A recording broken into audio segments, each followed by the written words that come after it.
अभिवादन स्वीकार कीजिए ब्रजेश मिश्रा का और आप देखना शुरू कर चुके हैं द डिबेट। बहनों भाइयों, आज उत्तर प्रदेश का बजट योगी आदित्यनाथ की सरकार के दूसरे कार्यकाल का दूसरा बजट आज प्रस्तुत किया गया। पहला बजट फुल फ्लेज नहीं था क्योंकि चुनाव का वक्त था और काफ़ी चीज़ें बीत चुकी थी। इसको उनके दूसरे कार्यकाल का मैं फुल फ्लेज बजट मानता हूं जो उनकी सरकार ने आज विधानसभा में प्रस्तुत किया। क्या खास है इस बजट में? आम आदमी के लिए क्या है, खास आदमी के लिए क्या है, किसान गरीब नौजवान के लिए क्या है, और इस बजट में जो बजटरी एलोकेशंस किए गए हैं उससे सरकार किन नई योजनाओं का को प्रारंभ कर रही है, पुरानी योजनाओं को क्या कंटिन्यू कर रही है, और इस बजट का उत्तर प्रदेश के 25 करोड़ लोगों पर क्या इम्पैक्ट पड़ने वाला है। आज की परिचर्चा उत्तर प्रदेश के बजट पर केंद्रित है जो 6,90,000 करोड़ का बजट आज उत्तर प्रदेश के वित्त मंत्री ने मुख्यमंत्री और पूरे सदन की मौजूदगी में प्रस्तुत किया। आज की परिचर्चा हम इस विषय पर करने वाले हैं। बहनों भाइयों, आज उत्तर प्रदेश का बड़ा ऐतिहासिक बजट विधानसभा में मुख्यमंत्री योगी आदित्यनाथ ने अपने दूसरे कार्यकाल में वित्त मंत्री के जरिए प्रस्तुत कराया। ये बजट कई मायनों में बड़ा ऐतिहासिक है और बड़ा है। इसका साइज बहुत बड़ा है। साइज से मेरा तात्पर्य है 6,90,000 करोड़, 6,90,000 करोड़, तकरीबन 7 लाख करोड़। देश के बजट के बाद उत्तर प्रदेश का यह बजट का साइज सबसे बड़ा है और जो बजटरी एलोकेशंस किए गए हैं वो भी बड़े हैं। सरकार ने बजट में क्लेम किया है कि वो 32,000 करोड़ की नई योजनाएं शुरू करेगी, 32,000 करोड़।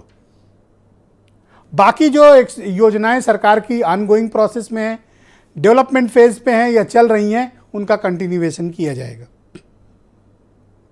सरकार के बड़े फिक्स्ड कमिटेड एक्सपेंडिचर भी होते हैं जैसे पेंशन, सैलरी, रोज़मर्रा के खर्चे, मरम्मत, तमाम काम के लिए खर्चे, वो एक अलग विषय है। लेकिन इस एक्सपेंडिचर में और इस सबसे बड़ी एलोकेशंस में क्या खास बातें हैं? इस बार क्या ऐसा खास इस बजट में प्रस्तुत किया गया जिसे ये कहा जा रहा है अमृतकाल का पहला बजट? अमृतकाल के पहले बजट में जनता के लिए क्या है, कितना अमृत बरसा और इस अमृत की कितनी बूंदें आम आदमी को मिली, और इस अमृत काल के बजट की कितनी बूंदें खास आदमी को गईं? किसान, नौजवान, बेरोजगार, महिलाएं, युवा, इनके हाथ क्या है? इनको कितनी जॉब्स मिल रही हैं? इनको कितनी जन कल्याणकारी योजनाओं में इनको मदद मिल रही है? और सरकार की वो कौन सी बड़ी योजनाएं हैं जिनको वो इस साल लक्ष्य मानकर प्रस्तुत करेंगे? इन सब विषयों पर बहनों भाइयों बिंदुवार समीक्षा होनी चाहिए। मैंने कल की भी डिबेट में कहा था कि बजट जब भी प्रस्तुत हो हमें और आपको, जनता को, अपोजिशन को और मीडिया को बहुत गंभीरता से उसका एक एक बिंदु का अध्ययन करना चाहिए, क्योंकि मेरा ये मत है और मेरा ये मानना है कि बजट से सरकार के विजन का खाका आपके समक्ष प्रस्तुत होता है। ये पता चलता है कि सरकार इस साल क्या करेगी। यानी अगर बजट ही नहीं है तो फिर बातों का क्या, उन दावों का क्या?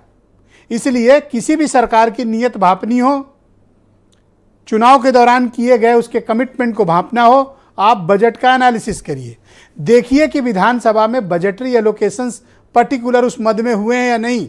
आपको सरकारों के बारे में जानकारी मिल जाएगी कि कहने और करने के बीच के डिफरेंसेस क्या हैं। ये मैं आम आदमी की सुलभता के लिए ये बात बता रहा हूँ। तो वर्तमान सरकार ने जो 6,90,000 करोड़ का बजट प्रस्तुत किया है, क्या वो सिर्फ आंकड़े हैं या वाकई में इस बार आम आदमी और आम जनता के लिए इस बार का बजट बहुत ऐतिहासिक है? हम आज डिबेट में इसकी समीक्षा करेंगे, समझने की कोशिश करेंगे और लास्ट बजट से इसका कंपैरिजन भी करेंगे। पिछला बजट कितना था, कितना खर्च हुआ, डेटा क्या है उसका, क्या सैंपल साइज, क्या उसका बजट का साइज था और उस बजट साइज में कितनी परियोजनाएं थी जो पूर्ण हुई, कितनी अधूरी रह गई, कितनों को बजटरी एलोकेशंस हुए थे लेकिन फंड नहीं मिले, या फंड मिला उन्होंने ठीक से यूटिलाइज नहीं किया। कुछ लोगों को ये डिबेट बोझिल लग सकती है, लेकिन मैं चाहता हूं कि उत्तर प्रदेश के लोग, मेरे भाई बहन, बड़े बुजुर्ग, इस डिबेट को ज़रूर देखें। ये आपके मुस्तकबिल के लिए डिबेट है, ये आपके भविष्य के लिए डिबेट है। आने वाले 1 साल में सरकार की योजनाएं आपके जीवन पर क्या प्रभाव डालने वाली हैं, क्या इम्पैक्ट डालने वाली हैं, आपका जीवन क्या बदलेगा, या जैसे चल रहा है वैसे ही चलेगा, या और नीचे आएगा या ऊपर जाएगा। बजट बहुत चीज़ें तय करता है, क्योंकि हमारा आपका भविष्य किसके हाथ में है। जब सरकारें सोसाइटी को चलाती हैं, सरकारें काम धंधे को आगे बढ़ाती हैं, फंड कहाँ से जनरेट होता है? गवर्नमेंट से होता है। कोई प्राइवेट कंपनी फंड लेके नहीं आती, सरकार का ही पैसा है, आपके हमारे टैक्स का, जो पलट कर मार्केट में आता है, और ये आपको कभी फ़ायदा भी देता है, नुकसान में। तो इस सरकार ने इस बार के बजटरी एलोकेशन में क्या खास इंतजाम किए हैं, और अपोजिशन का कहना है कि ये दिशाहीन बजट है, सिर्फ आंकड़ों की बाजीगरी, और सत्ता पक्ष कह रहा है कि अमृतकाल का बजट है। तो आज डिबेट में हर एक पॉइंट का हम एनालिसिस करेंगे। आप कुछ स्टेटमेंट सुने। वर्ष 2017 से पूर्व प्रदेश की बेरोजगारी दर 14.4% थी। आज ये घटकर लगभग 4.2% हो गई है। ये प्रदेश की एक महत्वपूर्ण उपलब्धि है। यूपी बना ग्रोथ का इंजन, ये सब पहली दफा समझ, और फकत किनारे बैठे बैठे लहरों से मत सवाल कर, डूब के खुद गहरे पानी में पानी का फलसफा समझ। उत्तर प्रदेश की 25 करोड़ आबादी के विकास के लिए, उनके कल्याण के लिए जो बजट आज प्रस्तुत किया है, आत्मनिर्भर भारत की तर्ज पर आत्मनिर्भर उत्तर प्रदेश की नींव को प्रस्तुत करने वाला बजट है। जहां नौजवान उम्मीद लगा करके लगातार इस बैठे कि रोजगार नौकरी का कुछ रास्ते खुलेंगे, नौजवानों को निराश किया है, महिलाओं को निराश किया है इस बजट ने। और जैसा कि मैंने पहले कहा कि दिशाहीन बजट है। देखिए, 6,90,000 करोड़ के बजट में, इस भारी भरकम बजट में जो दावे किए गए हैं उस पे हम भरोसा कैसे करें? उत्तर प्रदेश की जनता कैसे भरोसा करे?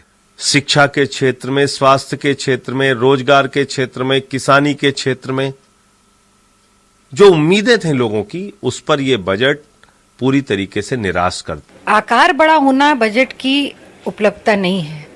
दृढ़ इच्छा शक्ति होनी चाहिए सरकार की कि उस बजट को आप अंतिम व्यक्ति तक, जनता के अंतिम व्यक्ति तक और प्रदेश के विकास के लिए कैसे खर्च करते हैं। तो बहनों भाइयों, आज की परिचर्चा को हम आगे बढ़ाते हैं। मेरे साथ संजीव मिश्रा हैं, भारतीय